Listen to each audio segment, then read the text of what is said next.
Gandang araw mga idol.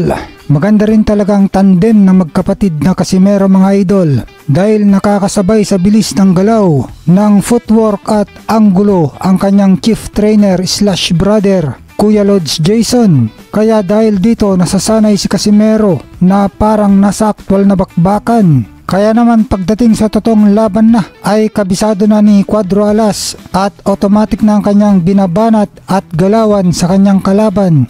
Kaya naman laging panalo si Cuadro Alas sa mga laban niya mga idol.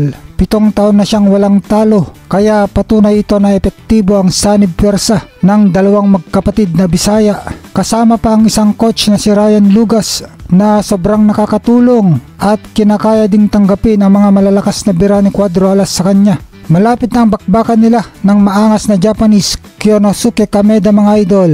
Halos 2 linggo na lang mula ngayon, October 25 ang kanilang bakbakan sa bansang Kyrgyzstan. Ayon kay Kyonosuke Kameda mga idol, na pareretiruin na daw niya si Casimero dahil matanda na ito, 36 years old na. At ang matindi pa sa banat ni Kyonosuke Kameda ay tatapusin lang daw niya ang Pinoy sa unang round lang. Kaya tignan natin sa laban kung magagawa nga ba ito ng maangas na hapon, o baka naman pag nakatikim ito ng madiin na suntok ni Cuadro Alas ay biglang tatakbo na lang ito, o kaya magdadrama katulad ng kababayan niya na si Rayo Akaho. Samantala mga idol, Kit Thurman, inaasahan niya na mas maganda ang ipapakita ni Pacquiao kontra Romero kaysa naging laban nito kay Barrios. Ayon sa uling tinalo ni Manny Pacquiao na si dating Unified World Welterweight Champion Kit Thurman, na ang mahabang panahon ng inactivity o pagkapahinga ay malaki ang parte sa uling laban ng pambansang kamao. Kaya hindi siya nagtagumpay kina Yordenis Ugas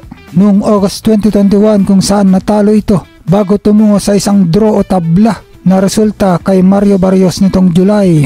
Inihayag ni Kit Thurman mga idol sa panayam niya sa The Porter Way podcast na bagamat hindi na pabata si Pacquiao ay inaasahan pa rin niya na mas mahusay ang ipapakita nito sa magiging laban niya kay WBA champion Rolly Romero kaysa sa naipakita niya sa naging laban niya kay WBC champion Mario Barrios. Dagdag pa ni Thurman na ayaw niya ng mahabang pahinga para kay Pacquiao. 8 linggo lang ang paghahanda ni Pacquiao kay Barrios dahil naging abala ito sa eleksyon sa Pilipinas na kung 12 linggo sana. Tingin ni Thurman na nanalo dapat si Pacman kay Barrios. Sa mga mahilig sa Facebook mga idol, pa-follow naman ako sa aking Facebook page. Nasa description ang link mga idol.